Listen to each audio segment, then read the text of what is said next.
I had several different kinds of chores because we had different types of animals at different times. We had chickens one time, a whole chicken coop full of chickens, and I would have to feed the chickens and help gather the eggs.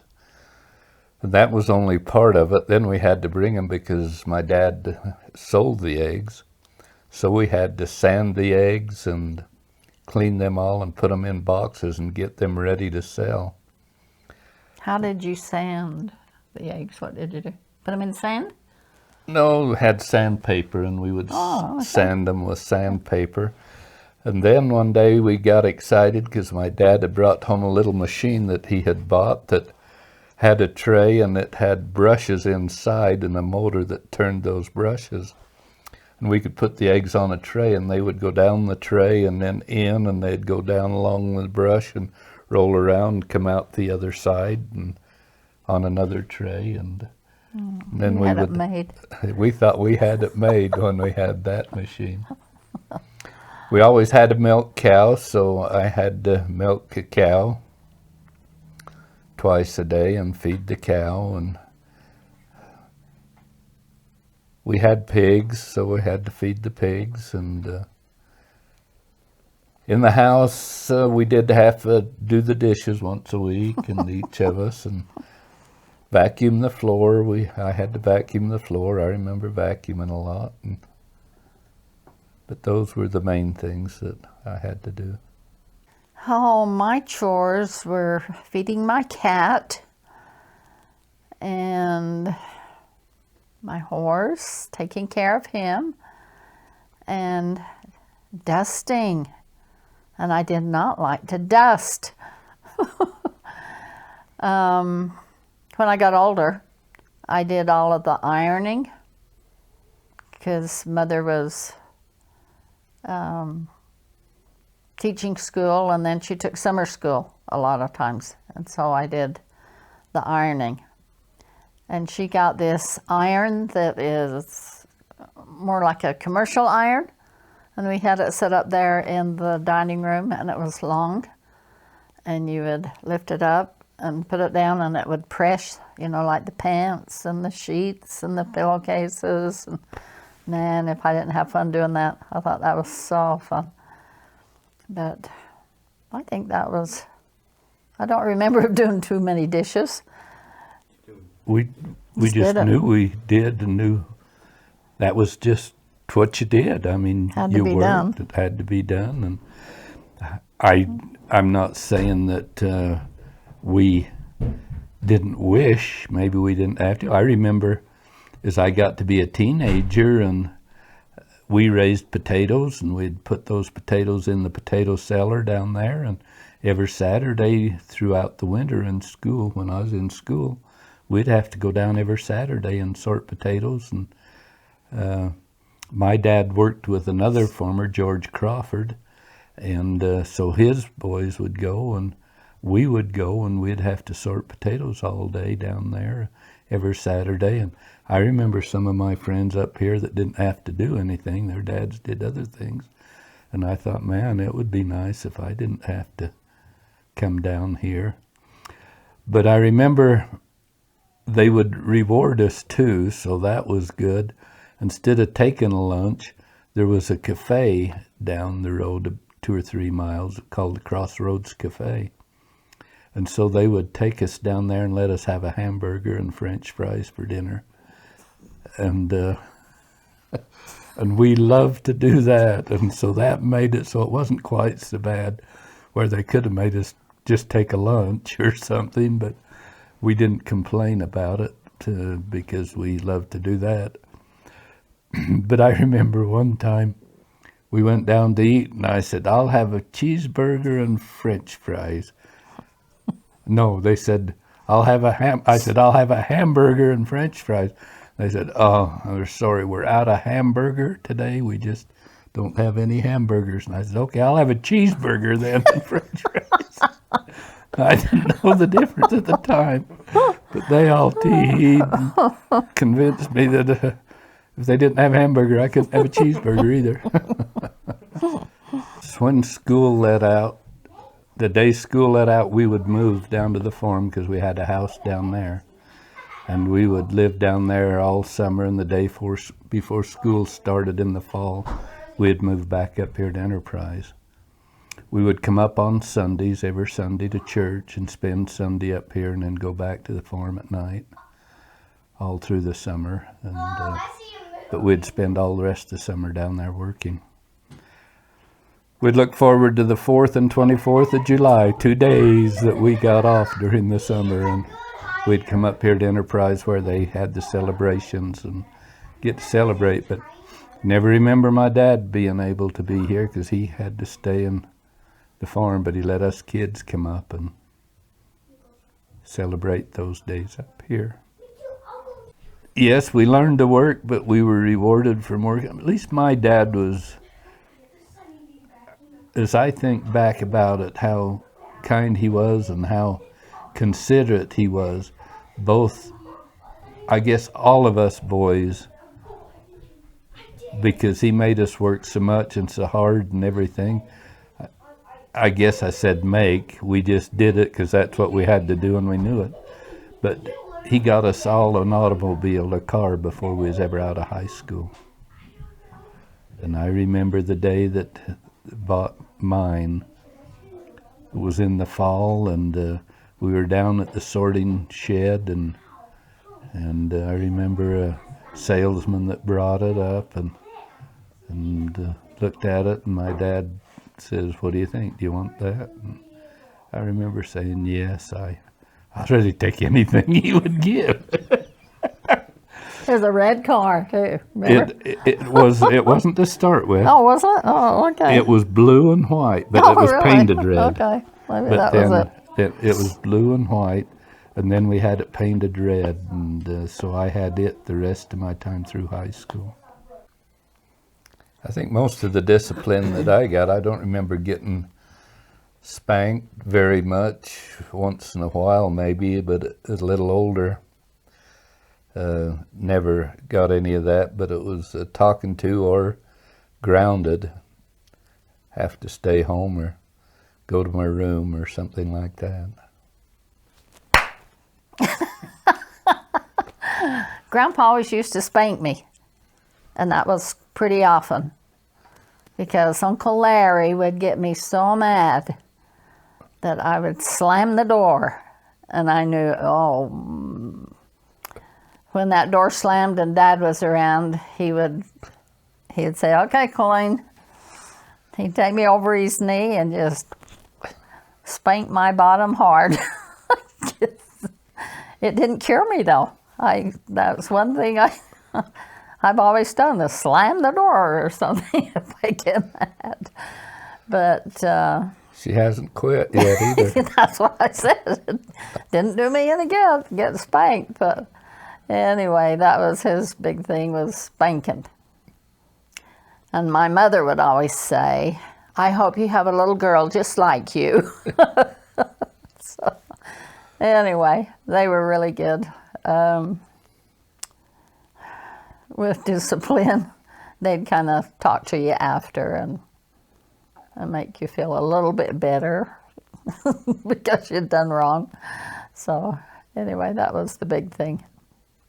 Meals that we ate as I grew up, my mother, especially during the winter time, would have about a set thing throughout the week, so we kind of knew what we were going to have for lunch each day of the week, because it's something different most generally. And it depended on what she was doing and what she was cooking and making. For example, if she was making bread, she would make bread one day a week. And so for lunch that day, when we'd come home from school for lunch, we had time to do that and walk home, we'd have peaches and what we call scones now. We called them dough cakes back in those days. But we'd just have scones and peaches for lunch, and that would be our lunch. Another day we would have spaghetti, macaroni and cheese, or macaroni and tomatoes another day. Some days we'd have corn and beans mixed together with a piece of toast. in the evening when my dad was home, she would make a little more of a meal at that time. And she'd have mulligan stew, which I didn't really care for and never did and still don't, and I don't know why, because all it was potatoes and carrots and different vegetables mixed together. But we had meat because, like say, he'd kill a pig and a beef and so forth, so we would have different meats to eat. And so our meals were simple meals, but they were a lot of the same kind of things. And that's why I'm still a hot dog and hamburger guy, I guess. I remember beans a lot because those ham hocks, I remember my mother saying and making and putting the ham hocks and baked beans, and we ate that once a week too. So we just had simple things all throughout the week. Sunday was a bigger dinner. We'd have a roast, usually roast and potatoes and gravy and corn and just about what we have nowadays. A lot the same. And our meals, I don't remember. I wasn't a very good eater. I just didn't eat very much. And I do remember Grandpa bringing tons of oranges, and Grandma would squeeze the fresh oranges. I loved that for breakfast. And she made the best baked beans in all the world. And I wish I would have got a recipe, but I didn't. And milk and bread, milk, and onions. We had that a lot at nighttime, just to eat that. That was good, but I don't remember anything really. Macaroni and cheese, she made the best macaroni and cheese too, and I love that. I remember having roast every Sunday, and I got so tired of it, and I thought, oh my gosh, can't we have anything else on Sunday besides just roast and mashed potatoes and gravy? And then when I started having children and I realized that roast is the easiest thing in the world to fix, I know why Mom had roast every Sunday. But now I love it. I liked it then, but I just got tired of it. Yeah, as I grew up, we would spend Thanksgiving and Christmas at Grandma and Grandpa Staley's place. Or Thanksgiving Day we would, and before Christmas, like we had our Christmas Eve get-togethers and so forth. We had those down there at Grandma and Grandpa Staley's all while I was kids and growing up. And we sure enjoyed doing that and having programs. I guess as I think about them meeting down there, it reminds me of something that I kind of regretted for a long time and kind of felt bad about. But when I was a kid and just before I went on my mission, my cousin Delaney Staley, who lived next door to us, Heber and Artis Delaney, she was quite little at the time, and she came over to our house and just come in. I was laying on the couch and my arm hanging down, and I was acting like I was asleep, and as she walked by, I reached out and grabbed her by the arm and scared her, and she screamed and headed for the door. And I said, "Oh, Delaney, I'm sorry, come here." And so she come over and got just about to me, and I says, "And I'll cut off your ears." And she screamed, and out the door she went home. I only tell that because they made a tape for me while I was on my mission at the Christmas party down there. And Heber said, "Delaney, do you want to come and talk to Toad?" She let out a scream with just my name. So when I come home, I had to apologize and try to make up to her, and we become really good friends after that. But Melanie was an awesome friend. When her mother passed away, she and Valerie were the youngest, and they spent a lot of time with Holly and Jan. And they did a lot of things together. And so she was just a good friend to our family. So she forgave you. She forgave me, yeah. But that still was a dirty trick, and I sure shouldn't have. Well, we enjoyed the primary programs, Christmas programs. I remember going to one. How old would have I been? Now, did we have it on Christmas Eve, or was it just before Christmas? It was before Christmas, but it wasn't Christmas Eve that the church would have a Christmas program. They're at the Heritage Hall. They're in the Heritage Hall, and they would have a little program, and then they would have fun after. I was trying to think as I think about it, I'm not exactly sure what was going on, only what I did. We always had dances after, because I remember Aunt Larry playing the piano, and then we would dance. Girl and boy, just dance around. It was just fun, because we had on our pretty little Christmas dresses, and they were all dressed up. Yeah, we were all dressed up.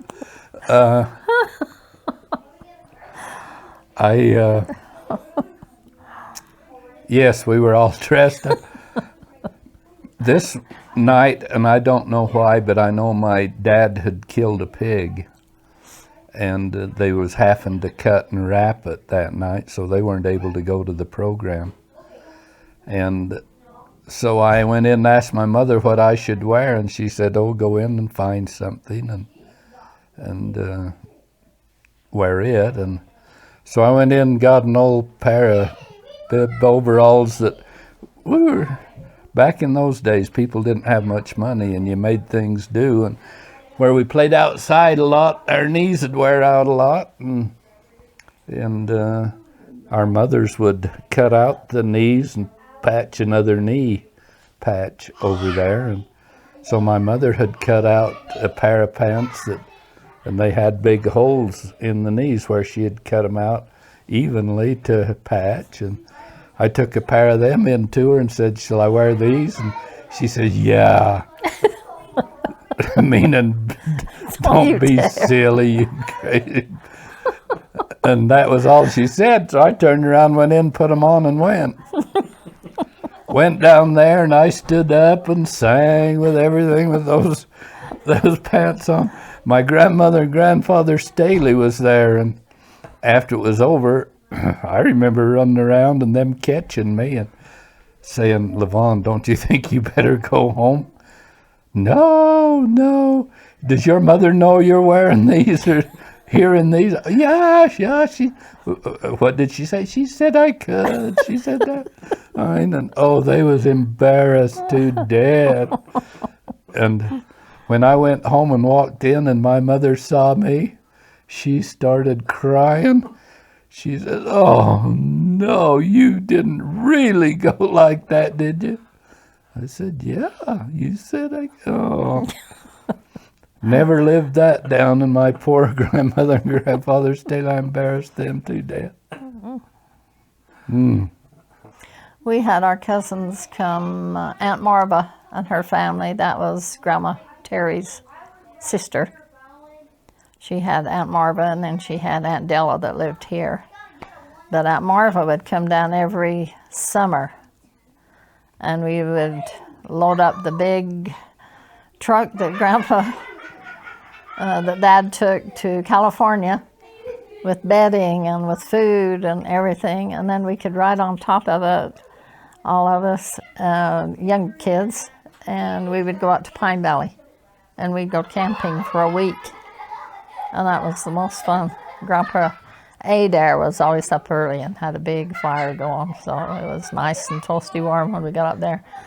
And we camped by a spring of water that had great big rocks on, and we were always playing on those rocks. And Don and I would, that was the time when they had swings and teeter-totters there at Pine Valley in the camping area. And not too many people went there, so you was pretty much by yourself. But anyway, we would go teeter-tottering every little while. And every summer we wore out the bottoms of our pants just from bumping each other on the teeter-totter and playing on the teeter-totter. And then we'd have our dads go with us, and they had big high swings like was over to Grandpa Terry's. Do you remember that big high swing he had? They had swings like that there at Pine Valley, and we'd get our dads to push us, and then we'd see which one of us dared jump out the highest.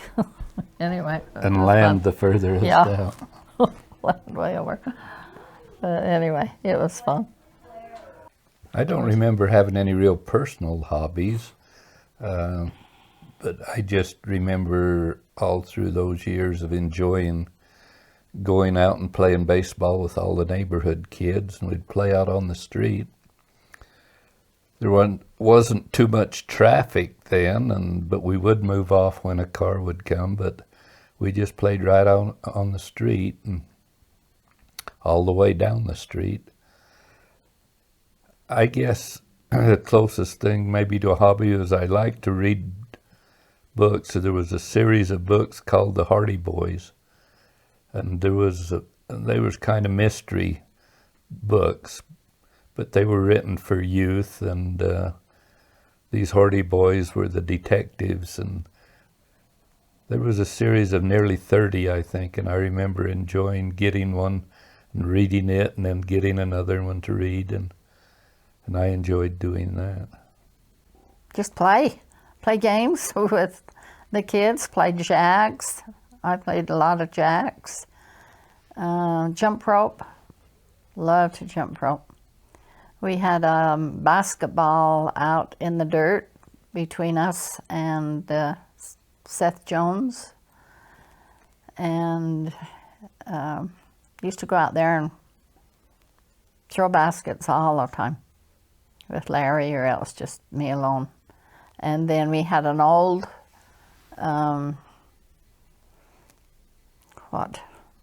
mattress and take out on the lawn and do tumbling and backflips and all that kind of stuff. I thought that was so fun.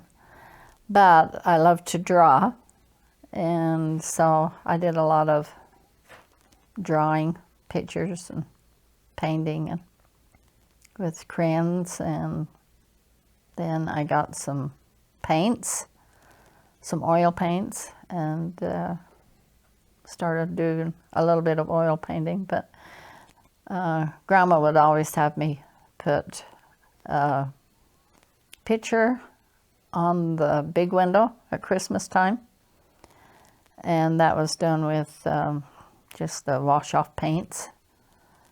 And so every Christmas I'd put a big picture on the big window, painted on there for years. Anyway, it was fun. But that was my hobbies. I loved music, and that's basically writing. Guess that's a hobby. And we had Nancy Drew books for the girls. They were mysteries. And I love to read too. Mother had a lot of books that were discarded from school things that she'd bring home, and just let us have them and read them, and that was a lot of fun. My summers were just playing. My dad, Mother taught school, and my dad was a truck driver. And during the winter time, he would haul potatoes for the farmers from here to California. And many, many times I'd go down with him and just drive down. I thought that was the most fun thing in all the world. And he'd get oranges to eat, and he had all kinds of goodies to snack on. I guess that's where we get our snacking from. And during the summer, he would work on the farm. He had a little farm that he took care of the hay and then the ranch, up to the ranch. And we would go up to the ranch for a week and just stay up there while they cut the grass hay. And that was fun because I'd just ride my horse up, and my cousins were up there. They lived up there all summer. And then we just, as soon as they got through with their chores, I didn't have any chores because we were just there in that house. And just Mother and me and Dad were the only ones that went up to do that. And then I'd go ride the baler sometimes while he was baling hay, and he'd say, watch to make sure that the strings don't break. If they break, why holler at me, you know. And so I thought that was fun because you'd sit right along where it baled the hay up. There was a little seat there that somebody had to sit on to watch and so I got to do that a lot of times. And then just play in the willows and make all kinds of little houses. The big willows that were taller than we were, down just beyond the grass hay. And we'd go down there and just make little huts and stuff. And just be down there most of the day towards evening time, and then we'd be back and just play around the houses there at night time. But anyway, just animals. I loved animals, so playing with animals and friends. We always played ball out on the street, and nighttime we'd play underneath a street light, build bonfires right there by the old Marion Lobb house that's right there on the corner, and just have a good time. My horse Star was brought to me from Grandpa. He had a mare that we called Betsy, and he used to put me on her. I'd sit out front on the steps, and he'd bring Betsy up and let me ride her when I was just really little. And then up to the ranch, she got caught in quicksand, but she had a little colt, and Grandpa brought it back to me. And so it was my pet, just like a dog. He just followed me around the yard, and he was just loose. And then I put it, in the corral when I wasn't playing with him. But I took care of him. That was one of my little chores. I fed him when he first brought him home. I fed him from a bottle because he couldn't hardly eat. He was just really weak. And he was just my pet for even the older kids. You older kids got to ride him. Holly put him in the 4-H group that she was in. And so for many years, the older kids got to ride him. We played, what did we play? Kick the can. Kick the can, Capture the flag. Run my sheepy run, dare base. Marbles were really big in our day too. I remember going out with Uncle Larry and we'd go play marbles for a long time. Shooting marbles I've heard of it. You don't know. Anyway, that was a big deal. And jump the rope and roller skating. We did, they had a big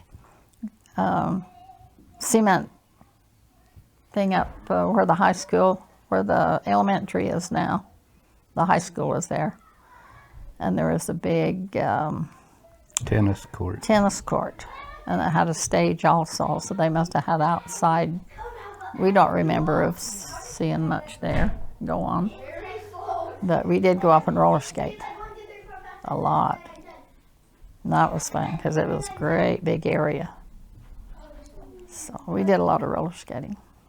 Of course, in the fall, she mentioned that when I was younger, we'd play under the street light, play games, and so it would be most of the kids and most of our friends were the ones that lived close to us on the streets that we lived. Before dark, we'd play baseball out on the street, and then when it get dark, and we'd go eat supper, and then they'd let us go out for a little while at night, and like she said, we'd make a bonfire and play different games there, capture the flag, and just different group games like that. And one thing that I remember that was quite fun is we'd get potatoes and throw them in the fire and let them bake those potatoes, but the potatoes would get all black and have a crust on it, but when you'd get them out and break the crust off, the potato would be baked, and we'd put salt on them and eat them, and that was fun. We enjoyed doing that. But it was just a lot of the friends, when you say close friends, it's just that they were friends, and but that's mostly what we did with them, was just games like that, because there wasn't a lot else to do. We used to listen to the radio a lot because they had, like I said, what? Different. Gunsmoke, they had different... Our Gal Sunday, I remember. Yeah, they had Mama different programs to where they were dramatized, you know, like sound effects and all that kind of stuff. And they had that on, and you could just, I remember just laying down on the floor in our living room and just listening to the radio and thinking that was the most fun thing. Especially on Saturday morning, they had, what'd they call it? Something to do with cereals. They had Cream of wheat. Yeah, cream of wheat. It's so good to eat. We eat it every day. We eat it every day. And I thought the cream of wheat was these little cereal things that look like little bales of hay that have the frosting on them. They still have them today. And I just love that cereal because I thought that was cream of wheat cereal. It wasn't later till I found out cream of wheat cereal was the cooked cereal. I thought, oh. But anyway, to listen to those things on the radio was really, really fun. Because on Saturday it didn't end, it went on to the next Saturday. Kind of like a cereal. What they call them. But anyway, you listened for quite a few Saturdays before you got clear through the story. So it was always fun to just get up and listen to those on Saturday mornings. Okay, growing up, we had, we were young and we had rook parties when we were in grade school. And our parents had them, so... Yeah. Well, mine didn't, but his did. That's where they'd have 8 to 10 or 12 couples would get together in an evening and have a rook party. And they would play rook and have prizes and just have fun and visit. And of course, we didn't have TV back then, so there wasn't a lot else to do. And we learned to play rook when we were young, and so we had parties, and it's amazing that our parents let us do it. It's hard to remember, but we as youngsters would get together and have parties like we watched them have. And so we did that at different times during the winter. There was one show hall in town, and there was 3 different movies a week. They'd play for 3 nights in a row, and then they'd get another movie for the next 3 nights, and then another one for the next 3. And so once in a while we'd go to a movie and get to see a movie like that. once in a while, I think we went to every change, didn't we? Just about. Yeah, we just went to school together, so we was always in the same class and played with the same friends, and so nothing drastic. I guess. Yeah, that's, yeah. I just thought she was cute when she was young, I guess. Well, I've got to say that isn't the first time I kissed you, though, was when we seen you in high school. Yeah. I kissed her in the 2nd grade. Oh, yeah. Me and a friend of mine, Mason Jones, went over to her place when we were in the 2nd grade after school one time, and I don't know whether we tried to talk her into giving us a kiss or not. All I know is we tied her up and kissed her. We used to always play, what? I was going to say cowboys and Indians and stuff like that, you know, and run around the yard, and they tied me up. And kissed her, and she didn't like it. I got so mad. She got mad, and she went and told her mother. And her mother come and cussed us out. So maybe it was in the 2nd grade. Maybe that kiss lasted a long, long time. The only thing I remember during those years is my dad was in the service, and my mother, we would move to the farm. My dad had bought a farm down in the valley, in Escalante Valley. And my grandmother and grandfather, Randall, came down to run it while he was in the service. And my mother worked as a cook up at that Zuckerman farm. Zuckerman had a lot of acres, and they brought in a lot of Mexican help from Mexico to help irrigate and run the farms. And they had a cook shack up there where they cooked meals for these people. And my mother worked up there and helped cook up there for those. But one thing that I remember when I was young, and I guess I still carry the scar right here, is my grandmother was washing clothes, and it was a washer that just had a thing that would wash the clothes this way, and then there was a wringer on top where 2 rolls would turn, and they'd run the clothes through to wring the water out. And I was trying to help and put that in there, and I got it too close, and it caught my fingers, and my arm went into that wringer and all the way up to here, and then it couldn't go any further. Turn and turn and turn until it just tore all this up, and I still carry this scar here where I had it. But I remember them getting me out and taking me up where my mother was, up there where she was working at that cook shack. Mentioning my mother too, I had a thing happen. It was after I'd got my permanent teeth, but was still quite young. Theron and I was told to go down and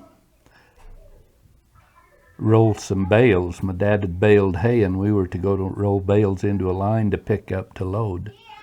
And I told Theron I wasn't going to go. He was driving the pickup, and I don't know how old we were, but he wasn't old enough to drive either. And he was trying to get me to go, and I said I wasn't going to go, so he got in to go. But I jumped on the back of the pickup below the tailgate and was just hanging on there, and so he went on down the field, and he was going across the bottom of the field, and some water had gotten out onto the field, and he looked up and saw that water and where it was wet there, and I was just starting to come up, peek up over the tailgate to look there, and he hit the brake, and I shoved my face into the tailgate, and it just chipped off half of one of my front teeth.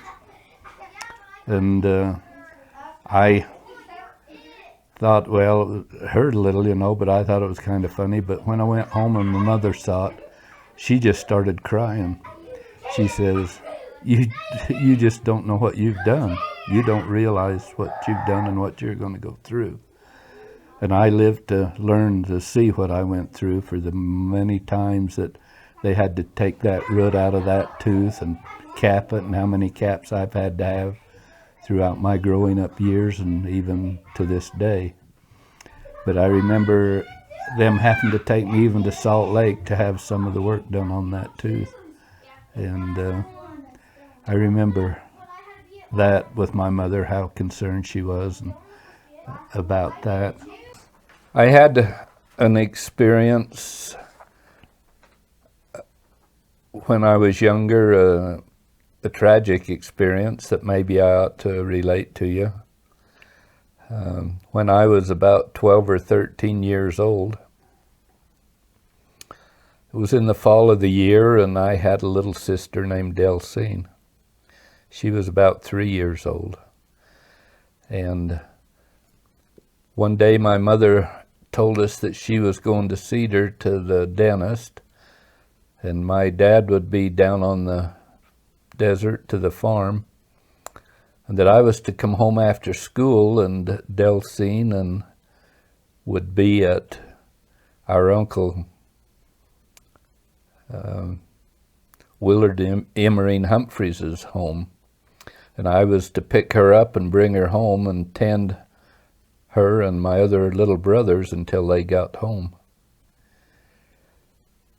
And so I came by to pick them up, but one of my younger brothers had already picked her up, and he was about 6 years old at the time, and had taken her home. I remember walking home with a friend that lived about halfway between the school and where we lived, and he said to me, "Come on down and let's play for a little while." And I said, "No, I'm supposed to go home and tend my little brothers and sister." And he said, "Oh, they can take care of themselves, why don't you come?" And I said, no, I think I better go home. So I did, and I came home, and as I walked up onto the lawn, my little brother come around the house and said to me, "Delcine's dead." And I said, "What?" And he said, "Delcine's dead." And I remember having a coat over my shoulder, and I remember throwing that on the lawn and running up the steps and into the house and into the front room, and there she lay on the floor in a pool of blood. And I run to the phone and called. We had a doctor that back then, he wasn't a medical, he was called an ND, not an MD, but he was a doctor that we had here.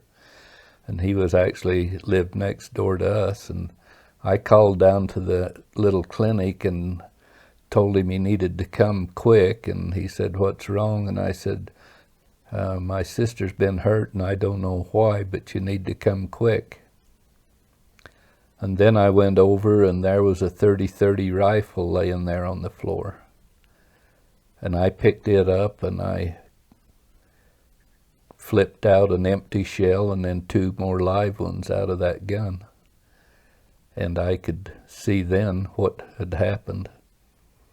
She wasn't clear dead at the time, and they came and got her and went to St. George, but she died about Vail, they said, on the way to St. George. I guess I can remember that as vividly as about anything, and it was affected our family quite a bit. I can still see my dad as he came in the door after they'd got a hold of him down at the farm to come home. And I can still see the look on his face and his reaction as he went in to change his clothes to go to St. George. They got a hold of my mother in Cedar, and there was a man by the name of Preston Truman that happened to be there, and he took my mother and drove her to St. George because she couldn't do it alone. But that was a tragic thing in our lives, and it was a tragic thing for me, and I've sometimes wondered, and now that I'm older, I wonder if she may, when I meet her on the other side, ask me why I didn't hurry home quicker, because I probably could have prevented that if I would have been home quicker. I remember having an experience that of something that just don't normally ever happen. But I guess I'll have to say that I know my life has been spared a few times in my lifetime. 'Cause I must have been supposed to have accomplished something in this life, because I could have been taken several times real easy. But one time, my older brother Theron, who was 3 years older than me, was driving the tractor, and I was standing on the side of the tractor, and there wasn't really a guard, and of course there's no cab on the tractor, it was just an open tractor. But we was hooked onto a disc, and it was going to pull a disc, and a disc had all these big round iron discs on. It was hooked onto the tractor with a clevis, and a clevis is a U-shaped piece of iron with a hole on each end, and you'd put the bolt down through that, and that would hook onto the drawbar of the tractor. And when you hooked it in, there's really no way of getting that out unless you pull it out. And I was standing there, and he was hooked on, and was just ready to go, and his foot slipped off the clutch of the tractor, and I fell off right down in front of the disc, and that pin popped out of that thing, which should never have ever have happened, popped out of that clevis, and the tractor went on, and the disc stayed there, and I was laying right in front of those discs. And Theron's never forgotten that either, because he's mentioned that a time or two throughout our life, of how that was a miracle that happened that way there. I believe down there working with him was the first time in my life that I realized that Heavenly Father answered prayers. It would answer our prayers, and because here again, I don't know how old we were, but not very old. I don't know whether to even guess, 8 to 10, 11, maybe, I don't know, in there somewhere, because I don't remember. Except we would irrigate with it was a dirt ditch, and we were irrigating potatoes. And back then we had siphon pipes. We'd siphon the water over the ditch bank into each of those furrows to water them. And we were there supposed to be watering those potatoes, and there was a hay field on one side of the ditch and the potatoes on the other side. And somehow we got more water in the ditch, but the ditch broke anyway, and all the water was running down and flooding, and we couldn't get it to stop. We were shoveling as fast as we could, trying to dam that up to stop the water, and we couldn't get it to stop. And I remember us saying we better go say a prayer, and so we went out into the hayfield, and we kneeled down and prayed and asked Heavenly Father to help us figure out a way to stop that water from and fix that broken ditch. And after we got done, we started walking back to the ditch to see where it was, and when we got just about to the bank, we stumbled over some iron pipes. And there in the hayfield, which shouldn't have been, was some iron pipes that are about 2 feet long. We used those because we would dig a hole through the ditch, put those iron pipes in, and then put the dirt on top of them. So when the water drains up to that level, it would run down into those rows. And we would do water that way sometimes. But there was a pile of those iron pipes in the hay that we didn't even see till we stumbled over them. And so the thought came to us then, and so we got some of those iron pipes. We stood several of them up through where the ditch was broke, and then we took some of the other. Before that, Theron had me laying there, and he tried shoveling dirt against me to try and block it off, but that didn't work. It went over me. And are you going to stay there all day? Well, we was going to stay till he dammed it up enough to stop the water, and then I could move maybe, but that didn't work. But when we found these pipes, then we stood the pipes up against each of them, and so we built a dam that way. Then we was able to shovel the dirt against the pipes and stop the water. And I remembered then thinking, Heavenly Father does answer prayers. And so I've always believed in prayer since then. I remember staying down to Grandpa and Grandma Adair's, and there weren't hardly any street lights in town, only just little ones that just had a little bit of light, not like we have now. But I remember walking down to the show hall from Grandpa and Grandma Adair's, and just scared me to pieces to come home because the trees were so big and it just was scary. Then walking back to stay overnight there. But when you was talking about potatoes, my cousin Pat Holland now, we did a lot of things together growing up. And this one time, we used to go down in the wash a lot and play down in the sand in the wash, you know, all of us.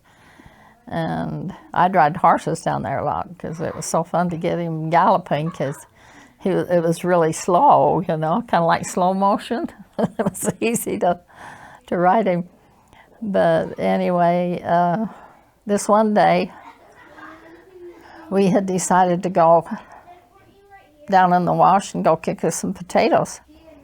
And so we got a bonfire going, we got some sage and got a bonfire going, and we got it too big.